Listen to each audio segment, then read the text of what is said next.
Class 7 का geography का chapter number 12 interior of the earth में हमने 2 टॉपिक कंप्लीट कर लिए हैं।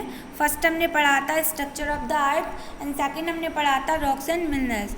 अब इसका थर्ड और लास्ट टॉपिक है जो हम पार्ट थर्ड में कंप्लीट करेंगे, रॉक साइकिल या फिर चट्टान चक्र, जिसको हम हिंदी में कहते हैं। Rocks undergo a continuous process in which they change from one kind to another। जो रॉक्स होती हैं उन्हें एक सतत प्रक्रिया से, कंटिन्यूस प्रोसेस मीन्स होता है सतत प्रक्रिया, उन्हें एक सतत प्रक्रिया से गुजरना पड़ता है जिससे कि वह एक प्रकार से दूसरे प्रकार में चेंज हो सकें या बदल सकें। This process is known as rock cycle. इसलिए इस प्रक्रिया को हम क्या बोलते हैं? रॉक साइकिल या चट्टान चक्र कहते हैं। Since the आग्नेय rocks have been formed first, सबसे पहले क्या होता है, जो आग्नेय रॉक्स होती हैं या आग्नेय चट्टानें होती हैं वह बनती हैं। They are called primary rocks, जिन्हें हम प्राइमरी रॉक्स भी कहते हैं या प्राथमिक चट्टानें भी कहते हैं। Owing to the impact of different forces of nature, जो विभिन्न प्रकार के शक्तियाँ होती हैं नेचर की, प्रकृति की, उनके प्रभाव के कारण दे डिस्टिंग्रेट, वह क्या होती हैं, रॉक होती हैं, वह टूट जाती हैं या बिखर जाती हैं। And the broken minerals get deposit on the floors of the ocean, rivers and lake, और उनके जो ब्रोकन मटेरियल्स होती हैं, उनके जो ब्रोक पार्ट होती हैं, वह कहाँ जाके डिपॉजिट हो जाती हैं? ओशियन, महासागरों, रिवर, नदियों, लेक्स, झीलों की जो तलचटी होती है, निचली सतह होती है, उसमें जाके जम जाती हैं। Thus sedimentary rocks are form, जिससे क्या होता है, जो सेडिमेंट्री रॉक्स होती हैं या तलचटी चट्टानें होती हैं वह बन जाती हैं। These rocks become metamorphic rocks when subjected to extreme pressure and temperature. अगर हम इन सेडिमेंट्री रॉक्स को एक एक्सट्रीम यानी कि अधिक दाब और तापमान पर अगर हम रखें तो यही सेडिमेंट्री रॉक्स किस में चेंज हो जाएंगी? वह मेटामॉर्फिक रॉक्स में कन्वर्ट हो जाएंगी। Under extreme heat and pressure, अत्यधिक ताप और दाब के अंडर में the metamorphic and sedimentary rocks melt to form magma. जो मेटामॉर्फिक रॉक्स होती हैं और सेडिमेंट्री रॉक्स होती हैं वह फिर से किस में चेंज हो जाती हैं? वह फिर से मैग्मा में बदल जाती हैं। आग्नेय rocks are then formed from magma, और फिर से उन मैग्मा से क्या बन जाती हैं? आग्नेय चट्टानें या आग्नेय रॉक्स बन जाती हैं। Thus the rock cycle continue. इस तरीके से जो हमारा रॉक साइकिल है या चट्टान चक्र है वह चलता रहता है, कंटिन्यूअस, लगातार वह चलता रहता है। देखिए आपको इस डायग्राम में एक रॉक साइकिल दिख रहा है। इसमें सबसे पहले क्या हुआ, इधर नीचे आप देख सकते हैं मैग्मा है। इस मैग्मे ने क्या किया, ये मैग्मा है, इस मैग्ने का क्रिस्टलाइजेशन हुआ।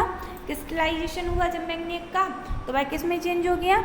आग्नेय रॉक्स में, इंस्ट्रक्शन वाली, ठीक है, जो आंतरिक होती हैं वो वाली।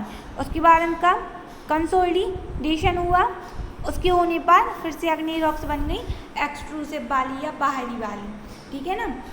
उसके बाद वेदरिंग और अपलिफ्ट और एक्सपोजर की, उसके बाद क्या आया?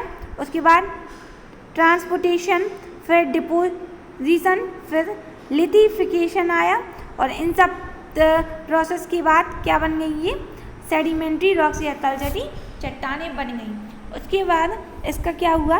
इसका मेटामॉर्फिज्म हुआ।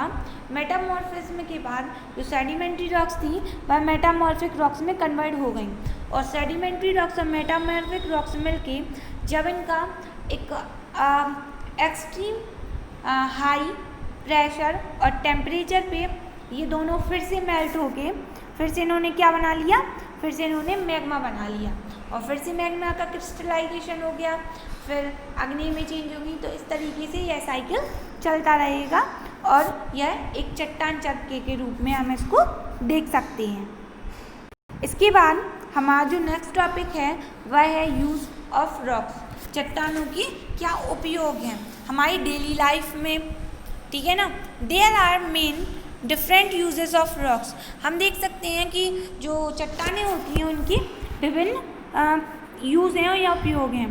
दे are used as building material, इन्हें हम किस तरीके से यूज़ कर सकते हैं, बिल्डिंग मटेरियल्स के रूप में या भवनों की निर्माण सामग्री के रूप में यूज़ कर सकते हैं।